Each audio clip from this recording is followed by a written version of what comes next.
जिंदगी बेहतर तब होती है जब आप खुश होते हैं, लेकिन जिंदगी बेहतरीन तब होती है जब आपकी वजह से लोग खुश होते हैं।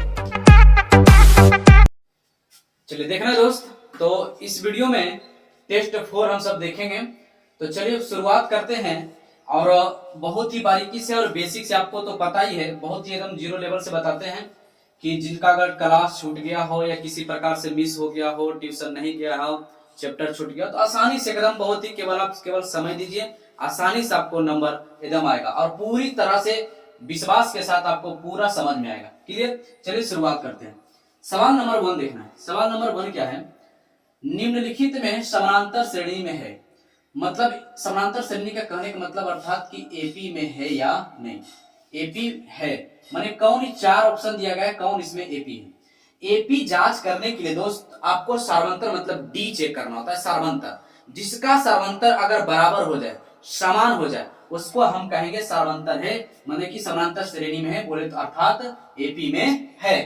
तो चलिए हम शुरुआत करते हैं, ऑप्शन नंबर 1 को चेक करते हैं।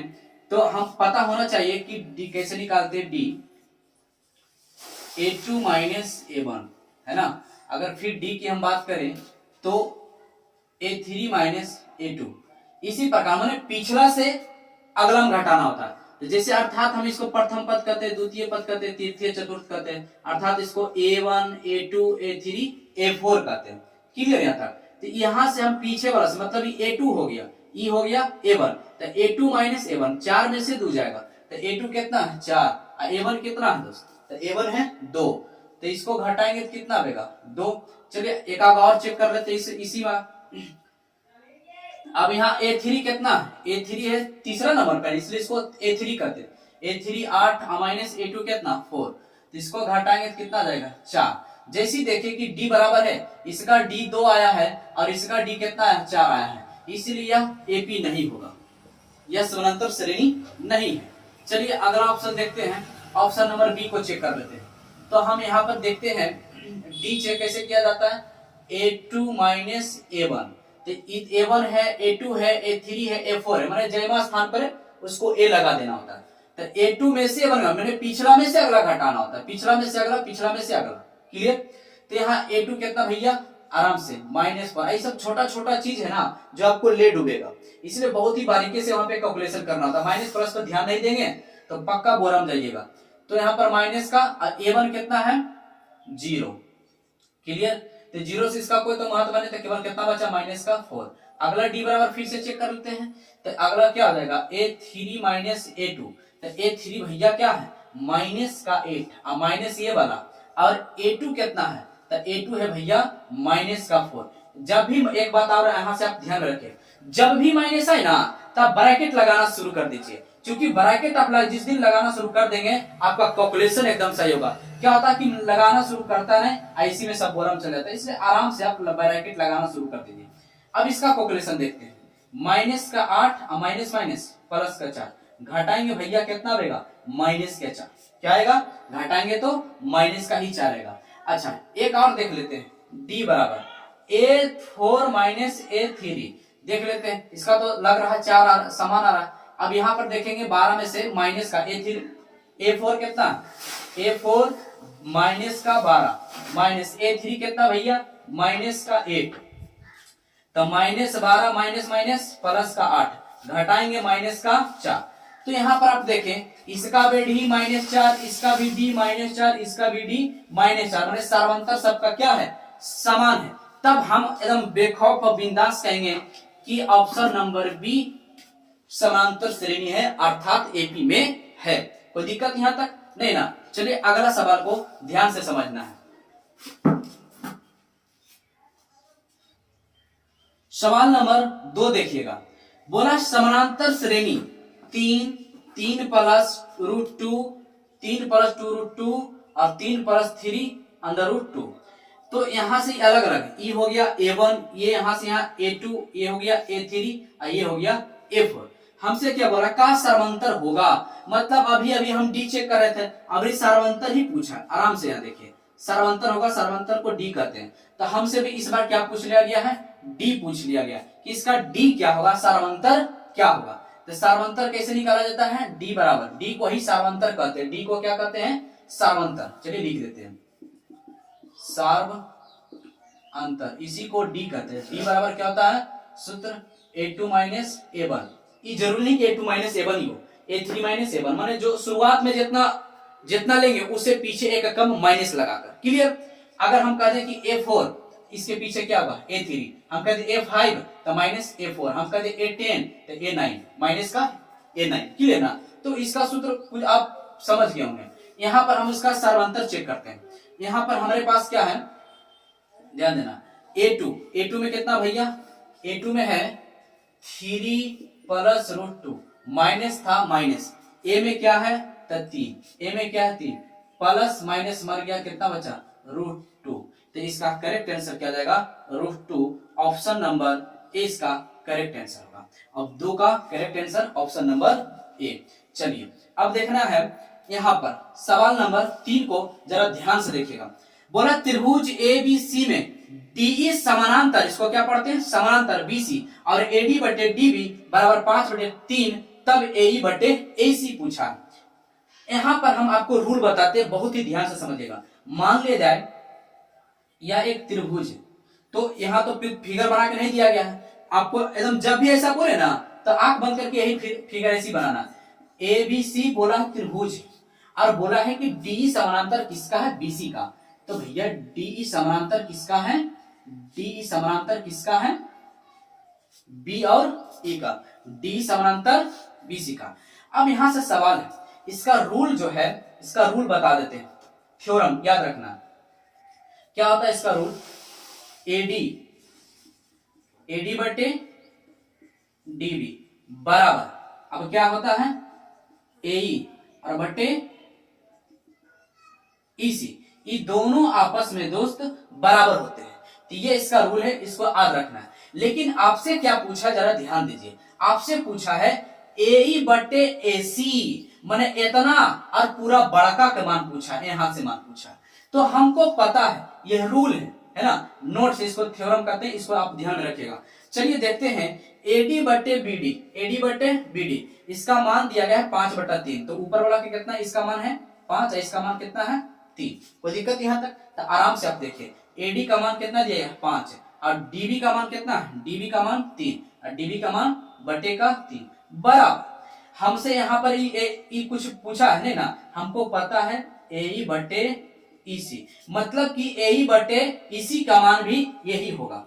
अभी आंसर इसको नहीं समझना, अभी आंसर नहीं आया है, आपसे पूछा क्या है, अभी होल्ड ऑन है ना, अभी होल्ड ऑन, अभी ध्यान से देखिए। तो हमसे E आ गया AE बटे, तो AE का मान क्या था ना 5, अब EC का मान क्या था ना 3, मतलब अभी इसका मान आया है। हमसे पूछा भैया AE और बटा AC, तो आराम से देखिए AE कितना है, AE 5, तो 5 लिखिए। अब यहां देखो AC पूछा है, यहां से यहां पूरा पूछा है, तो यहां से यहां आप आराम से जोड़ के देखिए कितना, 5 और 3, 5 3 8, तो इसका करेक्ट आंसर क्या हो जाएगा 5/8। इसका करेक्ट आंसर क्या हो जाएगा 5/8। इसका correct answer option number C. क्या समझ में आया, तो हमें पूर्ण विश्वास या अच्छी तरह से समझ गए होंगे। सवाल नंबर 4, सवाल नंबर 4 में क्या था दोस्त, ये भुजा वाली समबाहु त्रिभुज का क्षेत्रफल है।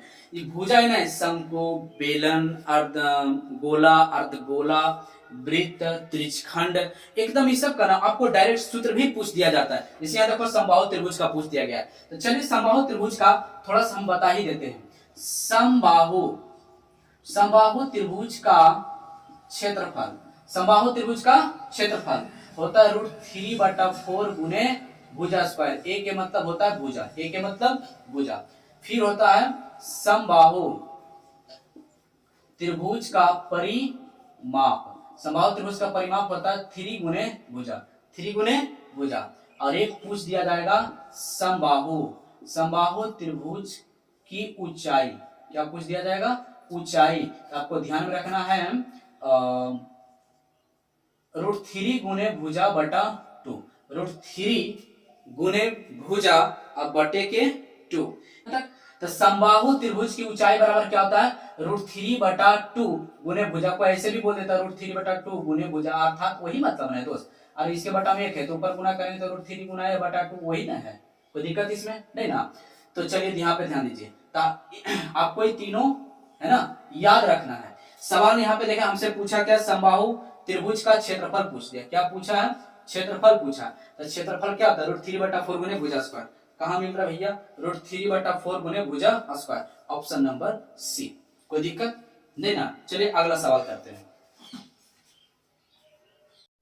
चलिए देखना है सवाल नंबर 5, बोला त्रिभुज एबीसी समरूप त्रिभुज PQR और 2AB बराबर PQ, यहां पर ध्यान देना 2AB बराबर कंडीशन लगा दिया, तथा BC 8 हो तब QR का मान ज्ञात करें। तो पहले आप ध्यान से समझें, आपको दो त्रिभुज दिया गया, क्या, एक ABC समरूप त्रिभुज PQR,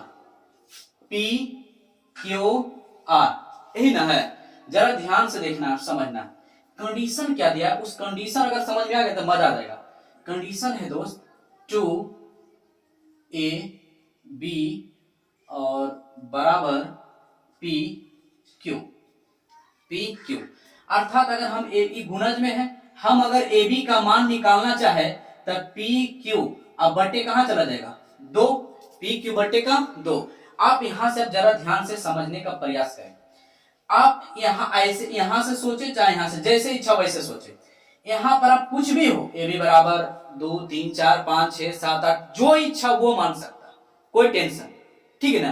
तो यहां पर आप यहाँ पे ध्यान से आप समझने का प्रयास करें, अगर सपोज डैट हम यहां पर AB या मान लेते हैं कि PQ बराबर, अगर हम मान लेते हैं PQ बराबर अगर हम 4 मान दिए, क्या माना भैया, PQ बराबर 4, तो PQ का मान हम कितना माने हैं 4, तो AB बराबर क्या हो जाएगा, PQ का मान कितना माने हैं 4, यहाँ क्या हो जाएगा, तो 2 दूनी 4, मतलब AB का जो मान आया कितना आया 2, AB का मान कितना आया 2, अर्थात यहां से ये समझें कि यहाँ पे समझें हम PQ बराबर मान लिए 4, तो AB का मान कितना आया 2, मतलब यहाँ लॉजिक क्या सेट किया गया है कि अगर ये आधा है तो ये इसका दुगुना, इसका दुगुना, बात समझ रहे बात को, यहाँ लॉजिक क्या सेट किया गया वही। अगर यहाँ से नहीं आपको समझ में आया तो कोई बात नहीं, आप यहाँ से समझें, इसी थ्योरम के समझें।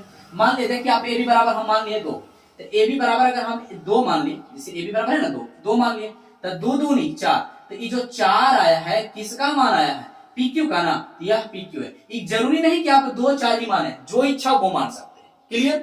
तो यहाँ पर केवल रूल क्या लगा वो समझना ज्यादा जरूरी है। क्या यहाँ पर फॉलो कर रहा है कि अगर AB यहाँ पर भैया 2 है तो ये हो रहा है हमारा 4, मतलब ये इसका डबल हो रहा है, तो अर्थात हमसे फिर बोला है कि BC अगर हम आपको 8 दे दे, सॉरी बोला कि अगर हम BC आपको 8 दे दे तब बताइए कि QR क्या होगा, QR क्या होगा। तो हमको तो पता है ना कि इधर वाला ये छोटा हो रहा, इधर डबल हो रहा, 8 दूनी 16, तो QR कितना हो जाएगा 16, ऑप्शन नंबर बी। हमें पूरा विश्वास है अच्छी तरह समझ गए, नहीं समझे हैं तो वीडियो को एक बार पीछे करके फिर से देखें। सवाल नंबर 6 को जरा ध्यान देखिए, प्रथम 5 अभाज्य संख्याओं का मान ज्ञात करें। तो पहले तो आपको अभाज्य 5 को निकालना होगा। तो अभाज्य संख्या किसको कहते हैं, जो अपने आप कटे और केवल 1 से कटे, है ना, उसी को अभाज्य संख्या कहते हैं। जैसे में अगर हम कहें 2, उसके बाद हो जाएगा 3, उसके बाद हो जाएगा 4 नहीं होगा 5, उसके बाद हो जाएगा 7, उसके बाद हो जाएगा 11, 5 हो गया ना अभाज्य संख्या।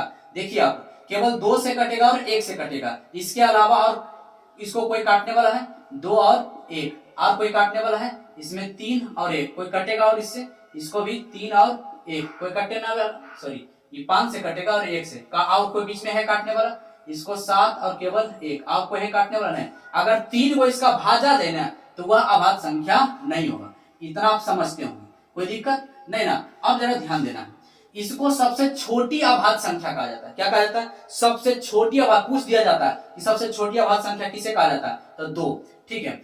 चलिए हमसे पूछा कि भैया, हमसे पूछ लिया माध्य, तो हमको पता है कि माध्य बराबर सूत्र होता है कुल संख्याओं का योग, कुल संख्याओं का योग बटे कुल संख्या।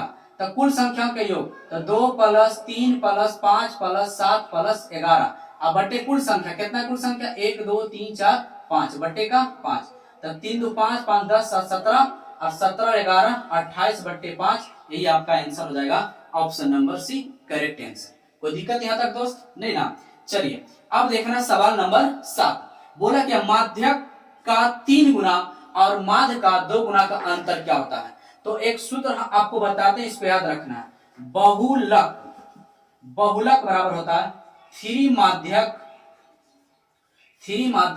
माइनस 2 माध्य, 3 माध्यक माइनस 2 माध्य क्या होता है, तो 3 माध्यक माइनस 2 माध्य बराबर क्या होता है, बहुलक होता है। क्या होता है, बहुलक। आप जरा ध्यान से देखें, आपको शब्द में लिख के दिया है, कभी कभी ऐसे भी पूछ दिया जाता है, ठीक है। यह कहेगा बहुलक का निम्नलिखित में से सत्य होगा, तो किस रूप में, गुणजमा, तो माध्यक का 3 गुना है कि नहीं, या देखो माध्यक का 3 गुना। अच्छा अंतर, अंतर मतलब ही घाटा होता है, अंतर मतलब माइनस, की बोला माध्य का 2 गुना, गुणज में किस रूप में, गुणज में, तो माध्य का 2 गुना, तो यहाँ पे देखिए माध्य का कितना गुना, 2 गुना, का अंतर, अंतर मतलब माइनस, का अंतर कितना है, क्या का होगा, तो बहुलक होगा।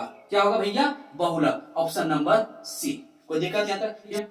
सवाल नंबर 8 देखिए क्या बोला, किसी बहुपद की घात होती है, किसी बहुपद की घात होती है, तो क्या होता है, बहुपद की घात जो होता है ना दोस्त, वह हमेशा होता है पूर्ण संख्या होता है। बहुपद की घात क्या होता है, हमेशा पूर्ण संख्या होता है। जैसे अगर हम आपसे कहें कि बहुपद आप किसको कह सकते हैं, जैसे कि x square plus x plus का 2, ये क्या है, एक बहुपद है। तो बहुपद के घात यहाँ पर क्या है, कैसा बहुपद, द्विघात बहुपद है, ये क्या है, पूर्ण संख्या। अगर हम x प्लस 1 भी कहते तो भी बहुपद है, यहाँ पे कुछ नहीं तो क्या है, 1 होता है। यह पूरा पूर्ण है, दशमलव में नहीं ना है ना, तो इसलिए इसको क्या कहा जाता है, पूर्ण संख्या। क्या कहते हैं, पूर्ण संख्या, पूरा पूरा है इसलिए इसको कहते हैं पूर्ण संख्या। कोई दिक्कत यहाँ तक दोस्त, तो हमें विश्वास है आप अच्छी तरह से समझ गए। ठीक है दोस्त, तो मिलते हैं अगले वीडियो में, तब तक ले दोस्त खुश रहें, खुशियां बांटते रहे, हंसते रहो और हंसाते रहे, तब तक ले दोस्त बाय।